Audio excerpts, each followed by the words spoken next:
മുഖത്തത്തെ കുരുവൊക്കെ പോയല്ലോ, നീ എന്താ ചെയ്തേ? ഞാൻ ഓരോ ഓയിൻമെന്റും ലോഷനൊക്കെ തേക്കുന്നുണ്ട്, അപ്പൊ ക്ലിയർ ആയിട്ടിരിക്കും. പക്ഷെ അത് സ്റ്റോപ്പ് ചെയ്ത് കഴിഞ്ഞാൽ പിന്നെയും വന്നോണ്ടിരിക്കും. നിന്റെ വയറിന്റെ ഹെൽത്ത് ഒക്കെ ക്ലിയർ ആണോ? വയറിന്റെ കുഴപ്പമൊന്നുമില്ല, ഇടയ്ക്ക് മോഷൻ പോകാൻ ഇടയ്ക്ക് ബുദ്ധിമുട്ടുണ്ടാവും, ചിലപ്പോ ഒക്കെ ഒരു ഗ്യാസിന്റെ പ്രശ്നങ്ങളൊക്കെ ഉണ്ടാവും, അത്രയൊക്കെ ഉള്ളൂ. അതിന്റെ നിനക്ക് പെർമനന്റ് ആയിട്ട് ഒരു സൊല്യൂഷൻ കിട്ടാത്തത്. നമ്മൾ പറയില്ലേ മനസ്സിന്റെ കണ്ണാടി മുഖാന്ന്, അതുപോലെ തന്നെ നമ്മുടെ വയറിന്റെ കണ്ണാടിയാണ് നമ്മുടെ സ്കിന്ന്. പിന്നെ ഈ വയറ്റിലേക്ക് കഴിക്കുന്ന ഫുഡെല്ലാം സ്കിന്നിലല്ലേ റിഫ്ലക്ട് ചെയ്യണേ?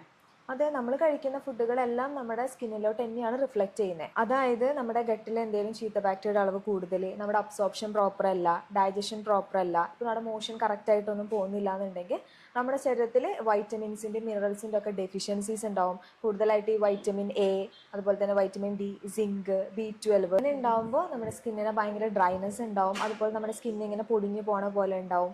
പിന്നെ നമുക്ക് ചീക്കിൽ മൊത്തം ഭയങ്കര റെഡ്നെസ്സും സ്വെല്ലിങ് പോലെ റൊസേഷ്യ എന്നുള്ള കണ്ടീഷൻ ഉണ്ടാവും. അതുപോലെ തന്നെ ആക്നെകളൊക്കെ ഉണ്ടാവും. ഇതെല്ലാം നമ്മുടെ ഗട്ട് പ്രോപ്പർ ആയില്ലെങ്കിൽ ഉണ്ടാവുന്ന സിംറ്റംസുകളാണ്. ഞാൻ ഇതിന് വേണ്ടിയിട്ട് എന്താ ചെയ്യാ?